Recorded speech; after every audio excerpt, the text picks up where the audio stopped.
Meghalaya Post.news.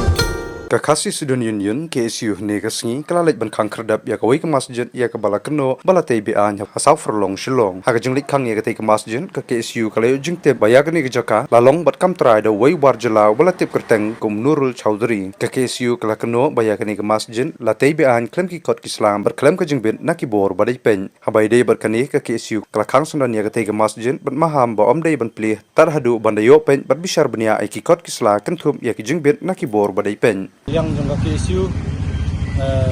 Central Executive Council hadirin maklayo executive kadon ka jintay kita gi mandir di masjid ani kita jangka pulo marmarhi keseng kelawan no menehi sindap naka jalang umat kurang sing minta kasih seng kelalap ba yakni ke masjid ka kot kesla ade keteng yang tahu